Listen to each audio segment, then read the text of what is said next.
En esta ocasión vamos a salir un poco de la rutina. Vamos para eso en el seminario, que se titula ¿Cómo llegó a nosotros el Nuevo Testamento? Iniciamos con una pregunta que en este corto pero bonito seminario vamos a tratar de responder. Entonces les voy a pedir que me acompañen primeramente en el gozo. Padre nuestro que estás en los cielos, en este momento que nos disponemos a aprender un poco de cómo llegó el Nuevo Testamento a cada uno de nosotros, de que tú nos guíes y que tú nos muestres las lecciones que tú tienes para cada uno de nosotros. Esos favores te pido, en el nombre de tu amado Jesús. Amén. Amén. Bueno, vamos a... Ok. La primera diapositiva. El Nuevo Testamento, primeramente, empezó con varios manuscritos. Los manuscritos eran, la palabra lo dice, hechos a mano. Entonces, estos manuscritos se fueron haciendo desde que se escribió el Nuevo Testamento original, que pasaba aquí. Por decir un ejemplo, el pastor Eli hacía un manuscrito del libro de Juan, y como yo quería tener el libro de Juan también, tenía que ir yo a ver el manuscrito que él tenía y empezar a escribirlo a mano. Entonces el manuscrito que yo tenía ya era una copia del original. Y después venía la profa Nelly, y la profa Nelly también quería uno. Entonces ella venía donde mí y me pedía la copia que yo tenía. Entonces ella hacía una copia de la copia. Y así se fueron reproduciendo los manuscritos, porque esa era la única forma que había.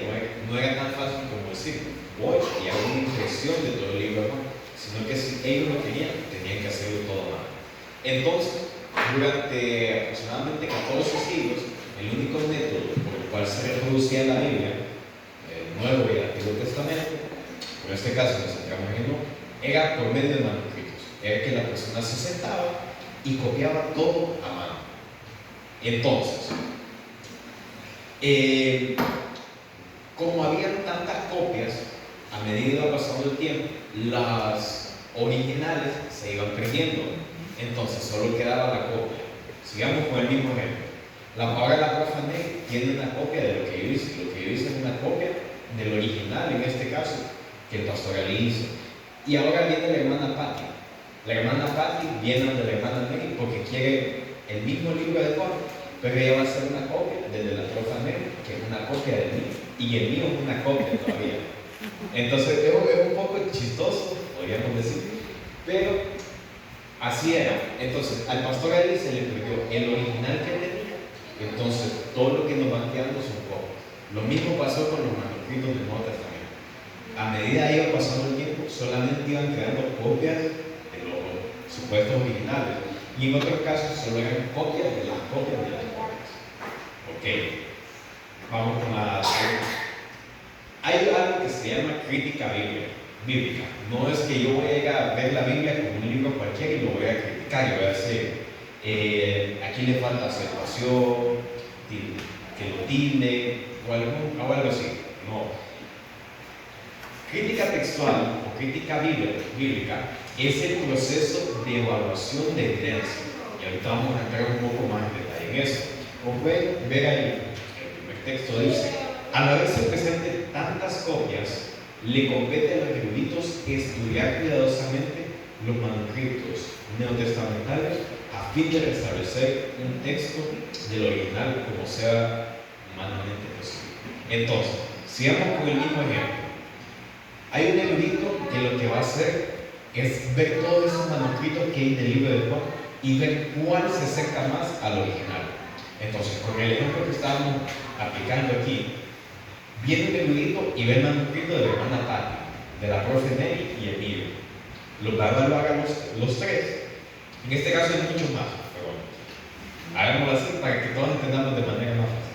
Va a evaluar los tres manuscritos que tenemos y va a decir: veo que el de la hermana Patti tiene algo diferente que el de la profe Nelly, y veo que el de Andrés tiene algo diferente a los demás. Y entonces, el erudito también va a ver cuándo se hizo el manuscrito. En este caso, digamos que el mío se hizo este año, la profa Nelly se hizo 5 años después, y el de la hermana Patti 10 años después. Entonces, a él me va a servir el manuscrito que se hizo más cercano al original. Entonces, sigamos con este ejemplo. El que estaría más cerca de lo que fue el original sería el mío, porque lo hice con un periodo de tiempo de diferencia menor al de la hermana Patti y el de la profe. Y entonces, como la crítica es la evaluación de evidencia, se divide en dos subramas, la que dice ahí alta y baja crítica. Y ahora vamos a hablar un poquito más de ellas, de qué son y para qué nos sirven. Vamos a empezar por la alta crítica. La alta crítica estudia la Biblia como un libro de folclore. Lo ve ahí como simples cuentos, simples relatos humanos, cosas que las personas escribieron porque les gustaba, por algo así. Entonces, esta crítica lo único que hace es tratar de averiguar qué tan real es la Biblia o qué tan ficticia es. Entonces, nosotros como adventistas no podemos creer en esto, porque nosotros sabemos que lo que está escrito en la Biblia no son simples cuentos o simples sueños que las personas tenían, sino que nosotros sabemos y estamos seguros que son vivencias, experiencias reales que las personas tuvieron, y así mismo que es la palabra de Dios. Entonces, esta no la podemos compartir, obviamente, pero siempre es bueno que tengamos una noción de qué es. Y ahora vamos con la baja crítica. La baja crítica en lo que se centra es en ver los manuscritos, y se lo voy a leer aquí. Se centra en comparar y estudiar los distintos manuscritos existentes, estudiar el lenguaje de estos, así como el vocabulario, la gramática, la sintaxis y todos los aspectos gramaticales de los manuscritos. Esto lo hace no para ver el libro no para ver la Biblia como un libro más, como un manuscrito en este caso, sino para determinar qué tan originales son los textos, o sea, qué tan cerca están del tiempo en el que fue escrito cada libro. Entonces, un término mucho más preciso para esto es el de crítica textual. Y recordemos que crítica no es criticar, sino que es evaluar las evidencias que se presentan en los manuscritos. Entonces, los profesionales, los eruditos, crítica textual, buscan responder una pregunta y la pueden ver aquí abajo. Si hay varias versiones del mismo texto, ¿cuál es el texto correcto? Y ahora vamos a ver un poquito de la causa de las variantes, porque si vamos con el mismo ejemplo, si todo era escrito a mano, podría haber una variante. Podría ser que yo vi mal una letra y la copié de otra manera. La hermana Patti no vio algo o vio un tachón que la profe Nelly hizo y ella lo puso con una letra más. Entonces, así. Ok, las causas de la variantes. La primera es escasa educación. Muchos de los costeros o muchas de las personas en aquel entonces que hacían los manuscritos no eran profesionales, simplemente eran personas que decían: hey, yo quiero una copia de tal libro, voy a conseguir esta copia original y voy a hacer un manuscrito yo. Pero a veces no eran personas profesionales o letradas que habían ido a la universidad. El segundo, uso de sinónimos. Esto es muy común. Y muchos de los copistas usan sinónimos. Por ejemplo, uno que podemos utilizar: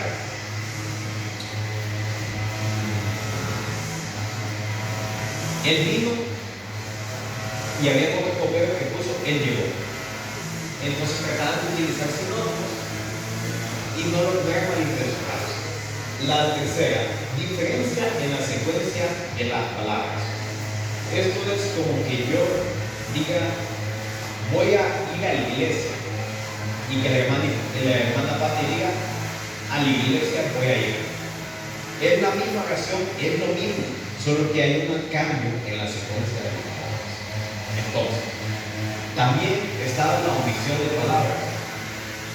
Este era el ejemplo que yo les decía. Puede ser que el copista que estaba haciendo el manuscrito no vio, estaba dormido, tenía sueño y no escribió una letra, una palabra o un acento.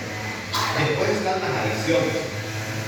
Son añadiduras bien intencionadas que hacían los coperos porque querían aparentemente mejorar o aclarar el texto. Y aquí tenemos un ejemplo en Juan 4, pero en Juan 5, del 4 al 5. Entonces, le voy a pedir en su Biblia que lo busque, por favor. Juan 5, del 4 al 5. Vamos a ver un ejemplo en el que juega una nación.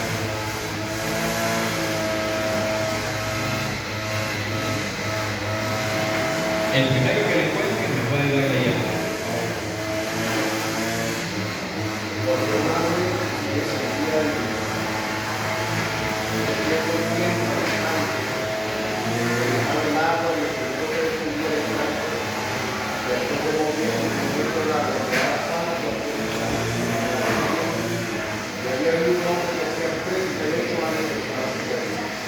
Muchísimas gracias. Aquí tenemos el paralítico al lado del estanque de Bethesda.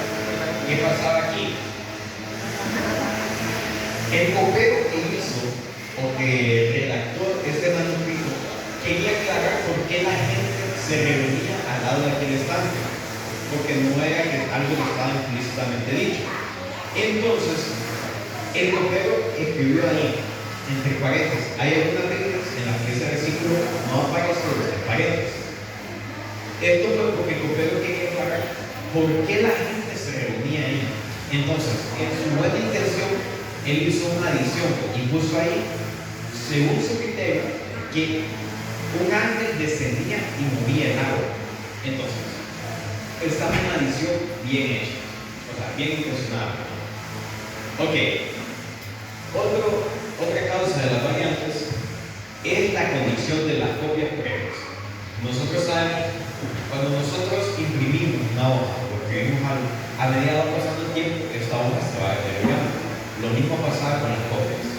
Se la prestaba yo al pastor Ali, el pastor Ali se la prestaba al profe Carlos, y a medida iba pasando el tiempo, se iba agarrando uso, iba agarrando suciedad.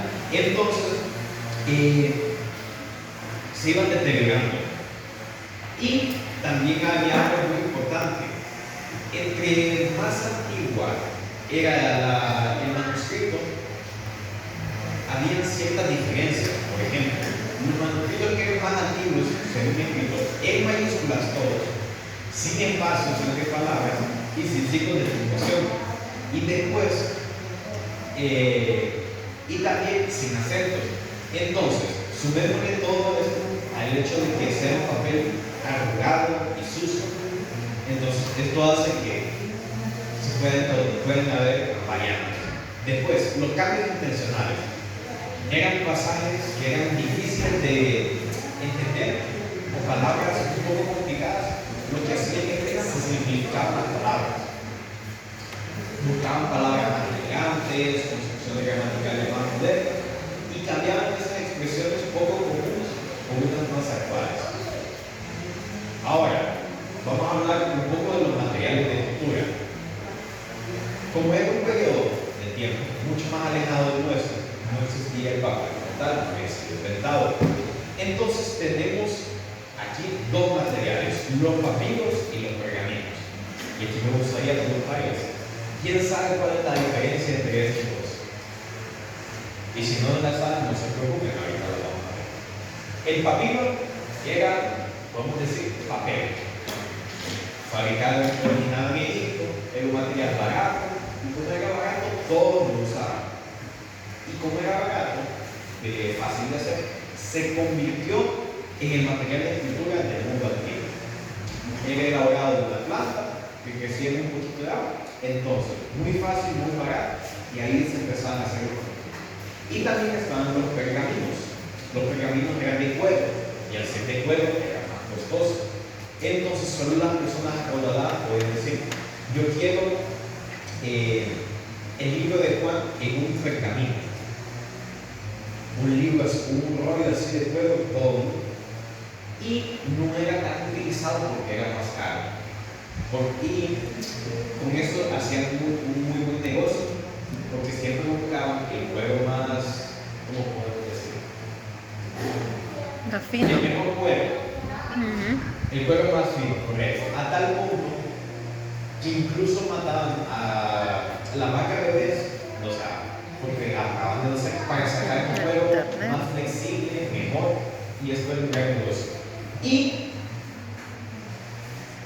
la forma en la que almacenaban estos libros, los papiros, los pergaminos, eran rollos. Por eso muchas veces está la imagen de los rollos así. Entonces era más fácil. En la siguiente tenemos eso. El primero, ¿cuál es el de papel? ¿Y qué es como papel? El papiro. Y la de abajo es un pergamino. Entonces podemos ver la diferencia entre los materiales. Obviamente el pergamino va a durar más porque era de fuego. Entonces, la siguiente. Tenemos ahí los manuscritos. Los manuscritos son los que hemos estado hablando. Copias, que sí se ven la mano. Entonces, tenemos el primero aquí, nos dice códices. Las personas en aquel entonces se dieron cuenta que ocupaban mucho espacio al guardar los libros en rollos. Porque imagínense, para guardar un libro entero necesitaban un rollo así. Y si lo estiraban era mucho más largo. Entonces, de repente se le ocurrió a un bombero. ¿Y si lo doblamos así? Y ahí surgieron los códices, que son libros encuadernados. Pueden ser de papiro o de cuero. Y entonces, ¿esto qué favoreció? A que fuera más fácil la transportación de estos manuscritos. Y aquí tenemos dos tipos de manuscritos. Tenemos los unciales. Estos eran hechos con letras mayúsculas todas, como la palabra manuscritos, todos en mayúsculas. Eran bien separadas las palabras y cabían aproximadamente 11 palabras, 11 letras, por página. ¿Y qué pasaba? Cuando eran unciales, podían ver a las personas que eran más antiguos, porque esta era la forma de escritura un poco más primitiva, porque eran las palabras todas mayúsculas, bien separadas, y no habían sido inventadas las palabras minúsculas. Ahora vamos con los cursivos. Los cursivos eran en letras minúsculas, unidas, y por ende habían sido hechos en una época más tardía. Entonces, los unciales eran más tempranos, vamos a decir, más acercados al tiempo de los apóstoles. Y los cursivos eran más alejados de ese tiempo, eran más tardíos. Entonces, ahora vamos a hablar un poquito de los primeros manuscritos del Nuevo Testamento. Perdón, de los principales, de los más importantes que hay. Tenemos aquí el que dice códice. Y el acerquemos un poquito. ¿Qué es un códice? Lo acabamos de ver aquí ahorita. Es un encuadernado. Un libro, correcto. Un códice es un libro encuadernado. Como la Biblia del pastor Ali. ¿Me enseña el pastor? Así eran libros encuadernados. Entonces, tenemos el códice P45. La P significa que era papiro. Entonces, ahí nos dice, era un papiro. Y 45 es el número de códice. O sea, fue recordado y se colocó el número 45 porque en ese orden se encontró. Hay otros, el códice U, P1, P2, pero esos no son tan importantes como esos tres. Entonces, tenemos que el códice es un libro encuadernado de papiro, como un libro de papel, podríamos decirlo. Entonces, en Códice P45 lo que se encontró fueron 2 evangelios y hechos. En el P46 se encontraron las epístolas de Pablo. Y en el P47 se encontraron porciones de Apocalipsis del 9 al 17.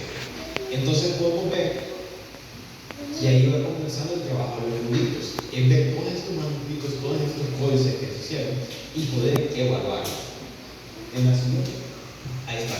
Esos eran los libros encuadernados más o menos que se usaban. Y estos eran los manuscritos más tempranos, eran letras pegadas y en mayúsculas. Entonces así podemos ver que eran más acercados al tiempo de los apóstoles. Ahora vamos a hablar un poquito de historia. Ya tenemos que eran los manuscritos, cómo se hacían, el material que se usaba. Ahora vamos a tocar un poquito de historia. El primer Nuevo Testamento en griego fue editado o elaborado por un erudito irlandés que se llamaba Desiderio de Erasmo, pero lo vamos a dejar en Erasmo para hacerlo más fácil. Este señor solamente se tardó 10 meses en hacerlo, y para que entiendan el trabajo era que primero que todo tenía que tallar cada una de las letras.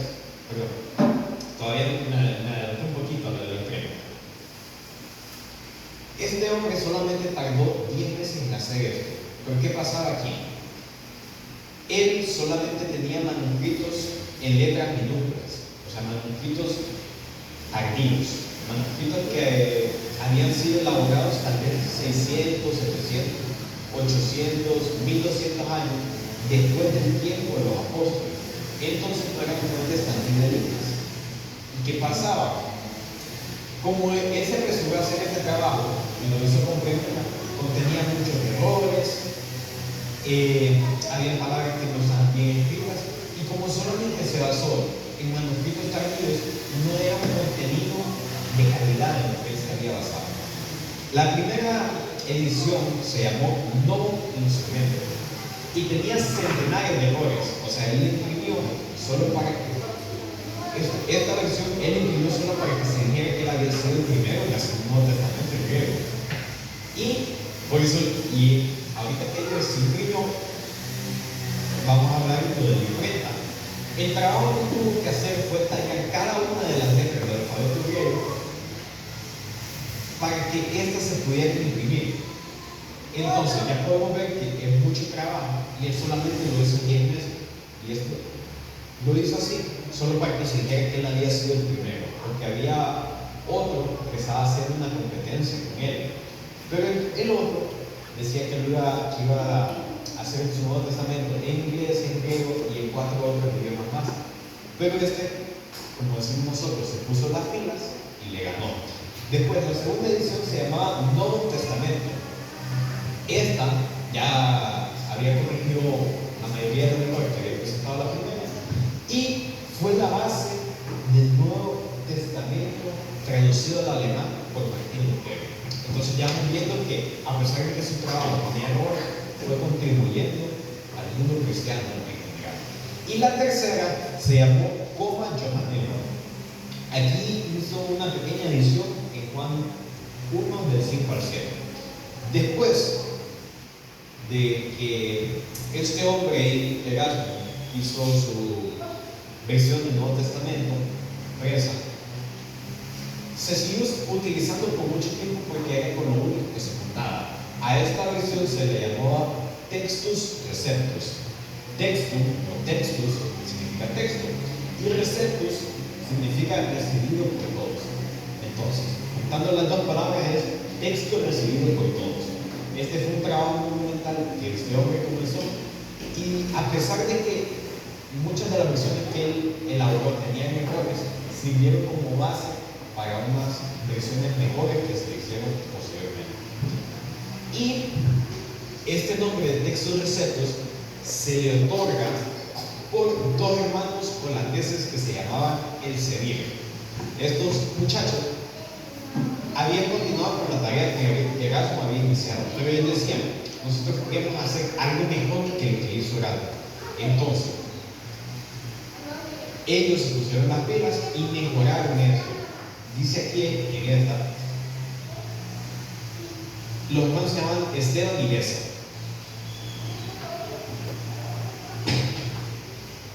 Esta versión que ellos elaboraron se convirtió en una de las principales versiones del Nuevo Testamento griego de todo el mundo protestante, hasta 1881 que cayó el Jesús.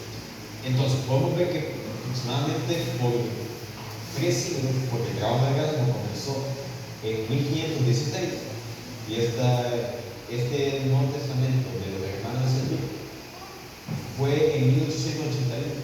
Hubieron 3 siglos donde el Textus Receptus o el trabajo de Erasmo había predominado, pero se dieron cuenta que presentaba muchos errores, que solamente se basaba en manuscritos tardíos, y entonces muchas otras personas también se pusieron a hacer su Nuevo Testamento para que pudieras haber como un collage, podríamos decir, y que todos se pudieran entre todos para tener una mejor versión del Nuevo Testamento.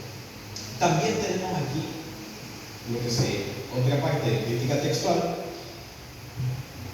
donde se mencionan muchos pioneros de la crítica textual. Recordemos que crítica era evaluar evidencias, no criticarlo como cualquier otro libro, sino que evaluar las evidencias que se presentan en las variantes. Y aquí sí nos vamos a detener un poquito en la siguiente, por favor, con este hombre que se llama Konstantin Tischendorf. Y este hombre fue una cosa bárbara, podríamos decir. Descubrió aproximadamente 20 manuscritos del Nuevo Testamento que no habían visto a nadie jamás, que jamás habían sido publicados, y él fue el primero en publicarlos.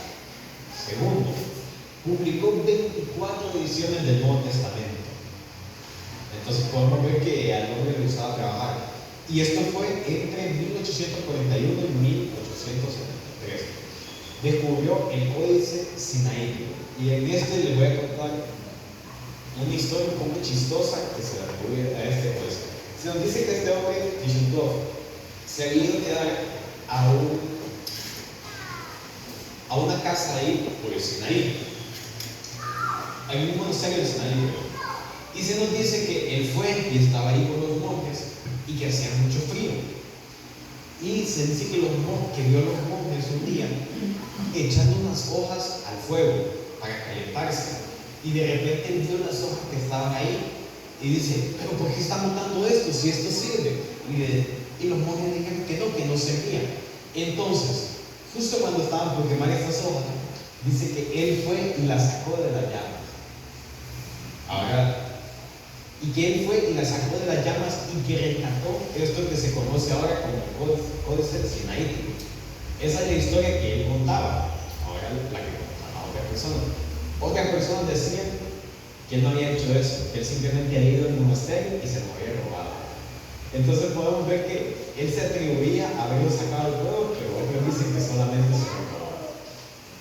Después descifró el Códice de Efraín y publicó por primera vez el Códice Vaticano.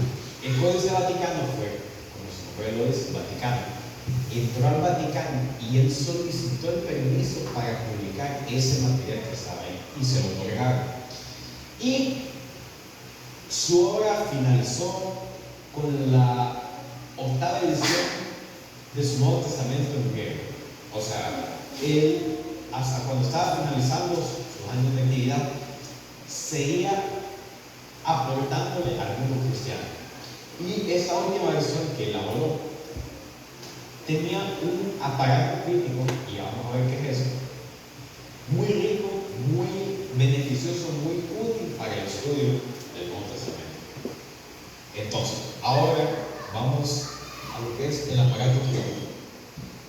El aparato crítico son como notas a pie de página que se utilizan para que la persona que está estudiando la Biblia, ya sea en español, pero en este caso en griego, pueda ver que hay distintas versiones para una palabra o distintas concepciones gramaticales para una palabra en distintas versiones.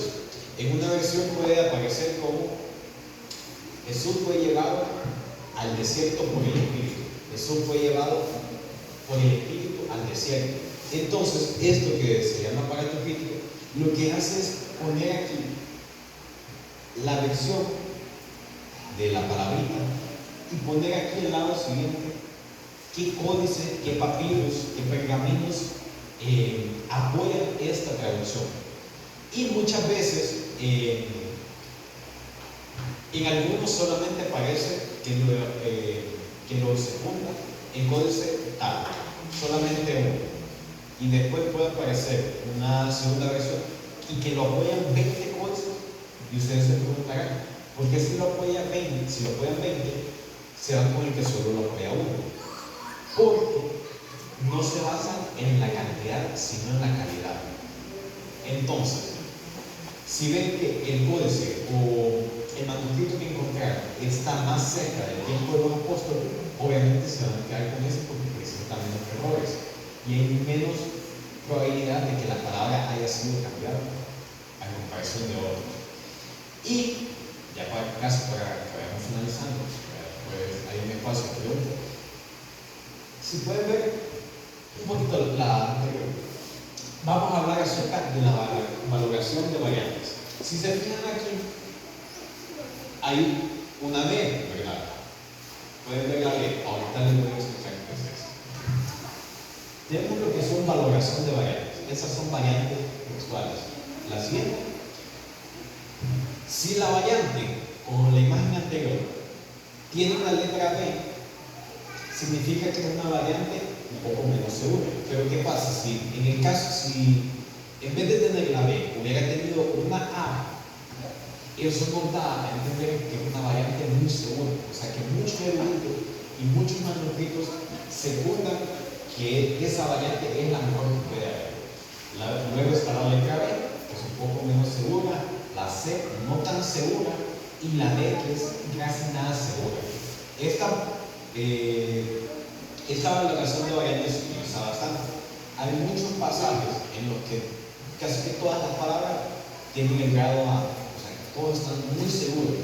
Hay otros que tienen el B, que es como un poco menos seguro. Después está la C como no tan seguro. E incluso hay variantes que solamente tienen la letra D. O sea, de lo peor que puede haber, esto es lo mejor. Entonces se quedan con eso. Y ahora vamos a ver la valoración de variantes en el comentario bíblico adventista, porque el comentario de nosotros también tiene esto.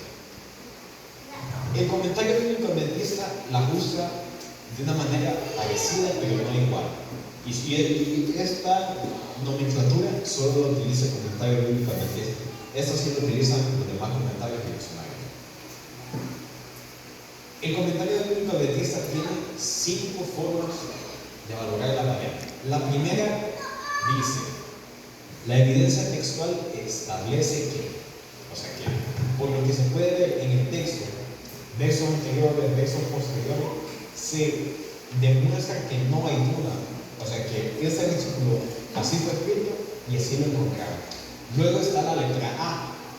La evidencia y se sobreentiende o se pone ahí como la evidencia textual tiende a confirmar. O sea, no es implícito que está, pero hay un grado de seguridad muy alto. Luego está la letra B. La evidencia textual favorece el siguiente texto. Entonces, esta nos dice que pueden haber ligeras dudas. O sea, si fue seguro, pero no tiene el mismo grado de seguridad a que diga que la evidencia textual establece o tiende a confirmar. Luego está la letra C. La evidencia textual se inclina por. Entonces ya vemos cómo va bajando el grado de seguridad. Ahí ya hay duda. Y la D. La evidencia textual sugiere. Ahí ya hay muchas dudas. Entonces podemos ver que a medida que ha pasado el tiempo se han ido haciendo muchas versiones, muchas traducciones de los manuscritos originales. Y esto ha pasado porque los manuscritos originales se han ido perdiendo y solamente han quedado copias de las copias. Entonces, lo que podemos ver aquí es que hay personas que se toman el tiempo de ver todas estas variantes, todos estos manuscritos y tratar de dar con nosotros una mejor traducción de la Biblia, una traducción más clara. Entonces, por eso muchas personas recomiendan Biblias más modernas o Biblias que han sido elaboradas en años recientes, porque se basan en manuscritos más tempranos. Los manuscritos más tempranos son los que están más cerca del tiempo de los apóstoles, aproximadamente a años 600, 700. Y es mucho mejor tener una Biblia que se base en eso a tener una Biblia que se base en manuscritos que encontramos en el 1200, 1300, porque ya es ¿cómo se dice? Un lazo de tiempo muy grande. Entonces, así podemos ver que nosotros también debemos conocer bien nuestras Biblias y bien el origen. Y así podemos ver que el Nuevo Testamento llegó a nosotros, a pesar de un montón de complicaciones que hubieron, pero tenemos un Nuevo Testamento y hay muchos eruditos que se toman el tiempo y la dedicación para elaborar mejores manuscritos. Entonces, ahora viene el paso de pregunta. Me gustaría saber si alguno de ustedes que tiene una pregunta, algo que no ni entender de una manera tan clara, este es el momento. Algo que le gustaría saber antes de que terminemos este lindo seminario, cualquiera que sea la pregunta, no se preocupen. Puede ser algo sobre las valoraciones, las variantes, los distintos manuscritos que hay. ¿Cuál es la versión actual más fidedigna a la original? Muy bien. Ok. Como tal, no tenemos una versión que se apegue al original porque se perdió, ¿verdad? Y solo se han hecho copia de copia. Mi recomendación sería que nosotros nos inclinemos por versiones de la Biblia más recientes. Por decir un ejemplo, la nueva versión internacional, Biblia de las Américas, de Nueva Traducción Viviente o Reina Valera contemporánea, que han sido elaboradas en estos años recientes, pero se basan en mejores manuscritos, o sea, manuscritos que estuvieron elaborados en el año aproximadamente 600, 700, inclusive el 500 y un poquito más. Entonces, al basarse en manuscritos más tempranos o más cercanos al tiempo de los apóstoles, hay una menor probabilidad de error. ¿Alguna otra pregunta? ¿Profe Carlos? En el griego, aquí tiempo lo que era ahora, existían las pistas y las cosas. Ok. Primero tenemos, como les decía, lo que eran los manuscritos unciales y cursivos. Los unciales eran escritos todos en mayúsculas, sin tildes, sin acentuaciones y con letras bien separadas. Después, a medida que pasó el tiempo, año 800, 900, se les ocurrió, ¿por qué no hacemos letras minúsculas y las hacemos más pegadas para ahorrar más espacio y que en un códice, como un pergamino o papiro, nos quepa más? Entonces, como tal, no. Al inicio no existía, fue a medida que iba pasando el tiempo, e iba evolucionando el idioma, que se pusieron a pensar que era mucho más conveniente hacer letras pequeñas y pegadas, tildadas y a veces un poco separadas para ahorrar espacio. ¿Algo más que le gustaría saber antes de que terminemos? ¿Una otra pregunta, recomendación? Aprovechando este espacio. En el tiempo que hacían las copias, me imagino que de una copia a otra, a veces hay mala interpretación y se va deteriorando la calidad del contenido de la original. Entonces, ¿cómo hacían para corregir eso? Ok. Ahí lo que pasaba fue lo que vimos, las causas de las variantes. Y por eso usamos el ejemplo aquí con la profe Nelly, la hermana Patti y el pastor Ali. Puede ser que yo tenía una copia del manuscrito que tenía el pastor Ali y de repente venía la profe Nelly y copiaba mal algo. Tal vez porque ella no vio, no sabía, no leyó bien la palabra. Y después vino la hermana Patti y la hermana Patti copió ese errorcito que ya tenía ella la profe Nelly. Entonces lo que pasaba es que muchas veces se iba arrastrando el error. Entonces, el error en este caso que cometió la profe Nelly el escrito. Y lo mismo pasaba con los coperos. Se iba arrastrando el error, pero de repente, digamos, pasaron 20 años y el manuscrito que hizo la profe Nelly y la hermana Patti son publicados y sale publicado el mío. Entonces, ven que el mío no tiene un error y el de la profe Nelly sí tiene un error y el de la hermana Patti tiene un error. Entonces, por eso los eruditos se toman la tarea de evaluar y valorar los manuscritos y se quedan con los que son más claros y con los que están escritos en un tiempo más cercano de los apóstoles. Entonces, entre más temprano se dice, son más confiables, porque el margen de error es mucho más pequeño a un manuscrito que ha sido elaborado 800, 900 mil años después. ¿Alguna otra pregunta? Sí, hermano. Sí, me llamó mucho la atención a mí cuando estaba explicando ahí de que aquellas personas que estaban quemando las hojas ahí y que al final no se sabe si fue que se la robó o fue que la rescató ahí. Entonces eso como que no importó mucho y se quedó así. O si se sabe qué fue lo que pasó ahí. Pues algunos de los estudiosos dicen que fue que le dieron posada en el monasterio y como él vio ese material de calidad, dijo, no, de aquí no creo que salga. Entonces fue y se lo llevó. Pero Konstantin Tikhonov decía que él, como para jactarse, que él había sido el que las había rescatado. Entonces hay como una contradicción ahí. Una era el hecho de rescatarlas, era lo que él decía, pero otros decían que él simplemente había ido y se las había robado. O sea que no está bien definido. No está bien definido, pero lo importante ahí, hermano, es que ese material llegó. Ese es un nuevo santo.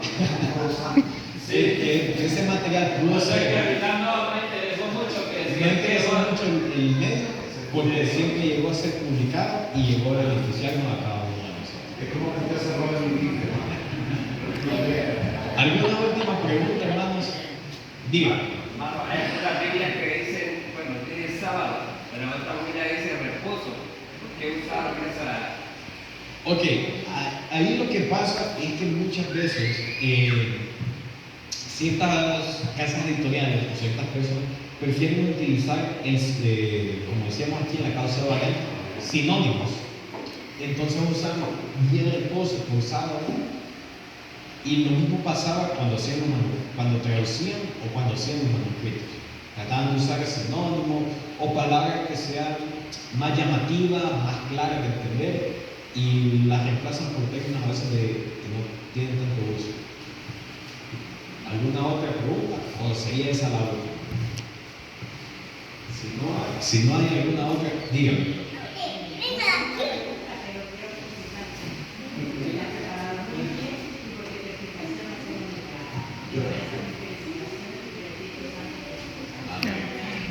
Yo quisiera hacerte una pregunta.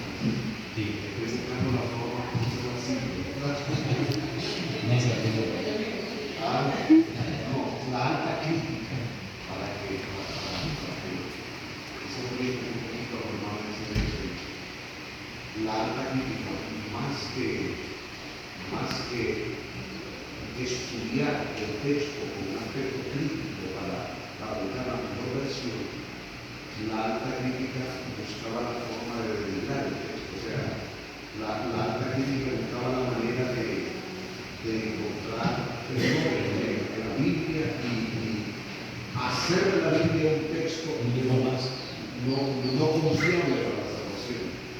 Entonces, nosotros vemos a la alta crítica más que todo como enemigos de la Biblia, de la palabra. Correcto. Por eso yo le comentaba que la alta crítica nosotros no la podemos compartir, porque a pesar de que estudia la Biblia y trata de leerla,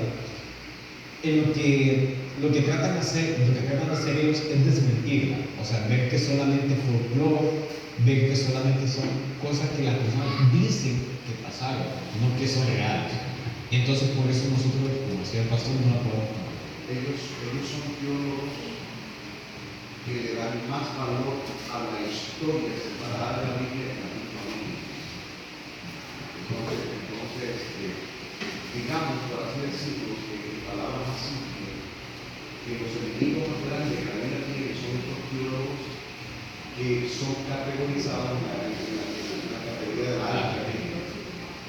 Correcto. Muchas gracias. Entonces, la única que nosotros podemos compartir es la baja crítica, porque esta en lo que se centra es en evaluar las variantes y ver y tratar de acercarse lo más humanamente posible al texto original para que cada una de las personas que estudia la Biblia tenga la mejor versión humanamente posible. ¿Algo más que le gustaría añadir? Y si no, pongámonos de pie para algo que usted repitió bastante, que queda claro que nos gustaríamos que en conclusión resume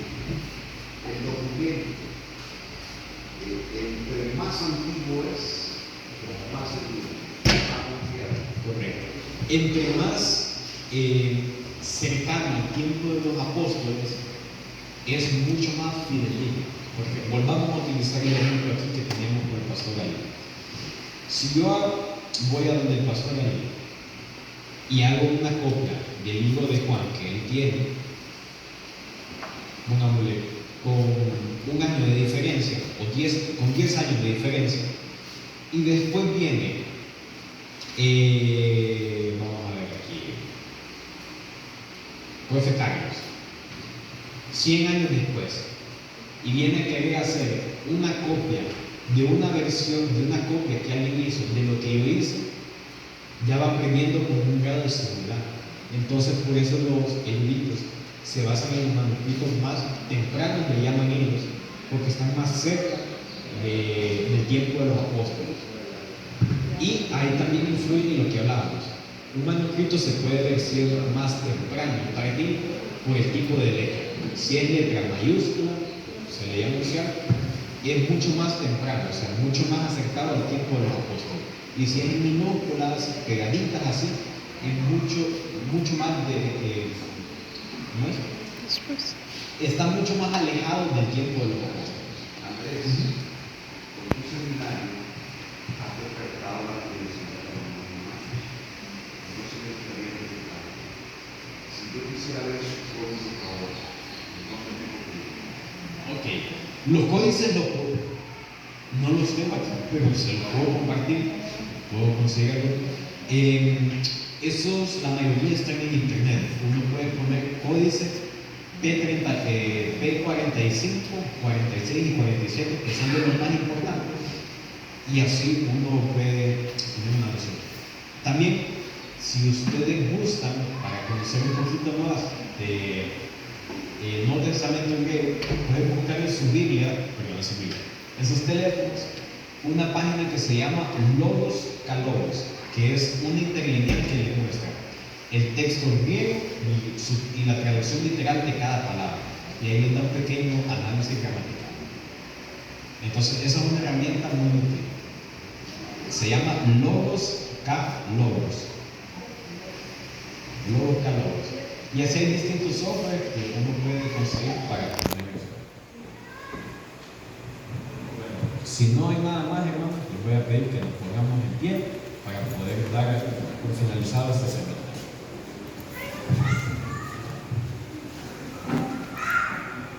Oremos. Padre nuestro que estás en los cielos, te agradecemos porque en esta linda tarde hemos podido ver cómo una parte de tu Santa Biblia llegó hacia cada uno de nosotros, y que a pesar de que han habido errores humanos del paso del tiempo, tú siempre nos demuestras que tu palabra no contiene errores, sino que los errores son humanos. Te agradecemos porque hemos podido conocer un poco más acerca de las distintos manuscritos y lecciones, y ayúdanos a poner este conocimiento en nuestro corazón y que cada vez podamos esperar tu palabra de una mejor manera. Sé tú con cada uno de nosotros, en el nombre de tu amado Cristo Jesús. Amén y amén. Pasen feliz tarde.